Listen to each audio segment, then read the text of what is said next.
എല്ലാവർക്കും വീട് വളരെ അത്യാവശ്യമുള്ള കാര്യമാണ്. അതിനായി ചില ആൾക്കാർ വീട് പണിയുന്നു. അത് വളരെ കാലതാമസമുള്ള ഒരു പ്രക്രിയയാണ്. എന്നാൽ ചില ആൾക്കാർ വീടോ ഫ്ലാറ്റോ പണം കൊടുത്തു വാങ്ങിക്കുന്നു. എന്നാൽ നിങ്ങൾക്ക് 30% ഡിസ്കൗണ്ടിൽ വീടോ ഫ്ലാറ്റോ വാങ്ങാൻ താല്പര്യമുണ്ടോ? അതായത് മാർക്കറ്റ് വിലയേക്കാൾ 30% ഡിസ്കൗണ്ടിൽ ഈ പ്രോപ്പർട്ടി നിങ്ങൾക്ക് കിട്ടും. അതായത് വീടോ ഫ്ലാറ്റോ. താല്പര്യമുണ്ടോ? എന്നാൽ അത് എങ്ങനെ ലഭിക്കുമെന്ന് ഈ വീഡിയോയിലൂടെ വിശദമാക്കി തരാം. എൻ്റെ പേര് ആൽബിൻ. ഇതേപോലെ അറിവുകൾ ലഭിക്കാൻ പേജുകൾ ഫോളോ ചെയ്യുന്ന കാര്യം ഒന്ന് പരിഗണിക്കുക. അപ്പൊ നമുക്ക് നോക്കാം. അതായത് ഭവന വായ്പ എടുത്തിട്ട് അതിൽ തിരിച്ചടയ്ക്കാത്ത പ്രോപ്പർട്ടി ബാങ്ക് ജപ്തി ചെയ്യും. ഈ പ്രോപ്പർട്ടി നമുക്ക് കിട്ടും. അത് മാർക്കറ്റ് വിലയേക്കാൾ 30% ഡിസ്കൗണ്ടിലായിരിക്കും ഈ പ്രോപ്പർട്ടി നമുക്ക് ലഭിക്കുന്നത്. ശരാശരി 15 മുതൽ 30% വരെ ഡിസ്കൗണ്ടിൽ ഈ പ്രോപ്പർട്ടി നമുക്ക് കൈക്കലാക്കാൻ പറ്റും. ഒന്നും കൂടി വിശദമാക്കി തരാം. ഭവന വായ്പ ഒരു 10 ലക്ഷം രൂപ എടുത്തു. ഓക്കെ, ഭവന വായ്പ ഒരു 10 ലക്ഷം രൂപ എടുത്തു. 2 ലക്ഷം രൂപയാണ് എനിക്ക് തിരിച്ചടക്കാൻ സാധിച്ചത്. സ്വാഭാവികമായിട്ടും ബാക്കി എമൗണ്ട് ബാങ്കിന് കൈക്കലാക്കേണ്ടത് അത്യാവശ്യമാണ്. കാരണം ബാങ്ക് ക്യാഷ് റോൾ ചെയ്താണ് മുന്നോട്ട് പോയിക്കൊണ്ടിരിക്കുന്നത്. അപ്പോൾ സ്വാഭാവികമായിട്ടും ഈ 8 ലക്ഷം രൂപ എന്ന് പറയുന്നത് ബാങ്കിനെ സംബന്ധിച്ചിടത്തോളം ലയബിലിറ്റിയാണ്, ലോസ് ആണ്. അത് ബാങ്കിന് റിക്കവറി ചെയ്തെടുക്കേണ്ടത് അത്യാവശ്യമുണ്ട്. അതുകൊണ്ട് തന്നെ ബാങ്ക് എന്ത് ചെയ്യുന്നു?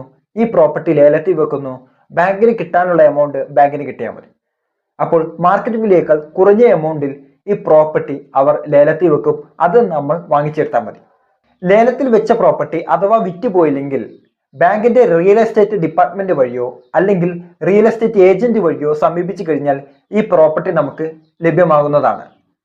ഇതിന്റെ ഏറ്റവും വലിയൊരു അഡ്വാൻറ്റേജ് എന്താണെന്ന് ചോദിച്ചു കഴിഞ്ഞാൽ, ഈ പ്രോപ്പർട്ടിയിൽ അഥവാ നമ്മൾ ഡീല് നടന്നു കഴിഞ്ഞാൽ നമുക്ക് ഉടനടി തന്നെ താമസം ആരംഭിക്കാം എന്നതാണ്. അതേപോലെ തന്നെ ലീഗൽ കോംപ്ലിക്കേഷൻസ് കുറവാണ്. എന്തുകൊണ്ട് എന്നാൽ ലേലം നടക്കുന്നതിന് മുമ്പ് തന്നെ ഇതുമായി ബന്ധപ്പെട്ട ലീഗൽ കോംപ്ലിക്കേഷൻസ് എല്ലാം തന്നെ ബാങ്കിന്റെ അഡ്വക്കേറ്റ്സ് അല്ലെങ്കിൽ ബാങ്കിന്റെ ലീഗൽ ഡിപ്പാർട്ട്മെന്റ് ഇത് കംപ്ലീറ്റ് സോൾവ് ചെയ്തിട്ടുണ്ടാകും. ഡീല് നടന്നു കഴിഞ്ഞാൽ ഉടനടി തന്നെ നമുക്ക് താമസം ആരംഭിക്കുകയും ചെയ്യാം. ഇനി ബാങ്ക് ജപ്തി ചെയ്ത പ്രോപ്പർട്ടി ഏതെങ്കിലും സാഹചര്യത്തിൽ ഇതേപോലെ നമ്മൾ നേടിയെടുത്തിട്ടുണ്ടെങ്കിൽ ചില കാര്യങ്ങൾ പ്രധാനമായും നമ്മൾ ശ്രദ്ധിക്കേണ്ടത് അത്യാവശ്യമാണ്.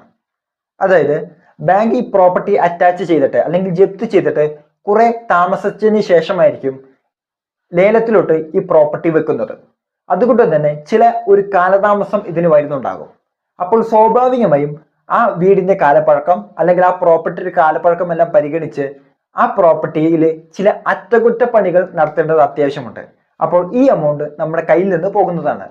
അതേപോലെ തന്നെ ചില സന്ദർഭങ്ങളിൽ അതായത് ഇലക്ട്രിസിറ്റി ബില്ല്, വാട്ടർ ബില്ല് ഇവയെല്ലാം ഡിസ്കണക്ട് ചെയ്യാനുള്ള സാധ്യതയുണ്ട്. അപ്പോൾ ഇത് നമുക്ക് വീണ്ടും എടുക്കണമെങ്കിൽ എത്രയാണോ പിഴ വരുന്നത് ആ എമൗണ്ട് സെറ്റിൽ ചെയ്തിട്ട് നമ്മൾ ഈ വാട്ടർ കണക്ഷനും അതേപോലെ തന്നെ ഇലക്ട്രിസിറ്റി നമ്മൾ എടുക്കേണ്ടത് അത്യാവശ്യമാണ്. അപ്പോൾ ആ ഗ്യാപ്പ് നമ്മൾ ഫില്ല് ചെയ്യേണ്ടത് അത്യാവശ്യമുണ്ട്. അപ്പോൾ നമ്മൾ പ്രോപ്പർട്ടി എടുക്കുന്നതിന് മുമ്പ് ഈ വിവരങ്ങൾ കൃത്യമായി നമ്മൾ അറിഞ്ഞിരിക്കണം.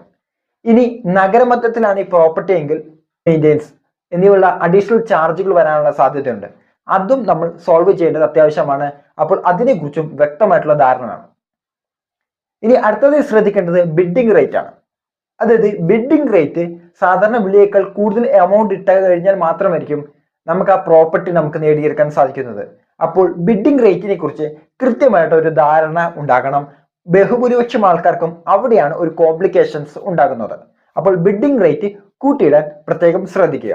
ഇനി ബാങ്ക് ചെയ്ത പ്രോപ്പർട്ടികൾ ലേലത്തിൽ വെക്കുമ്പോൾ എവിടെ നിന്നെല്ലാം അറിയാം എന്നതാണ് അടുത്തൊരു ചോദ്യം വരുന്നത്.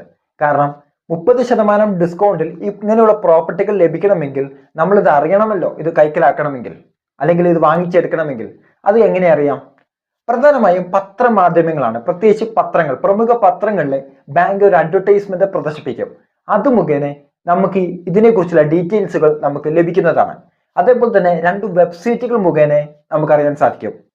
അതായത് ഈ ഓഷ്യൻസ് ഇന്ത്യയും എബാബി എന്ന ഒരു വെബ്സൈറ്റ് ഉണ്ട്.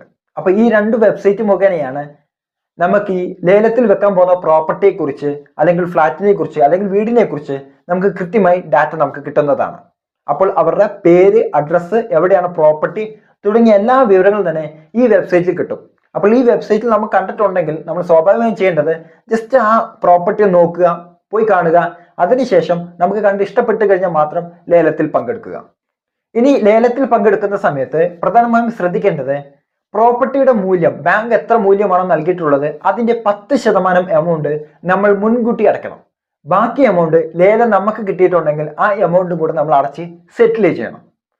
അപ്പോൾ ഇതിന് നമ്മൾ ബാങ്കിനെ സമീപിച്ചു കഴിഞ്ഞാൽ പരമാവധി ലേലവുമായി ബന്ധപ്പെട്ട പ്രോപ്പർട്ടികൾക്ക് ലോൺ തരാൻ ബാങ്കിന് ഒരിക്കലും താല്പര്യമില്ല.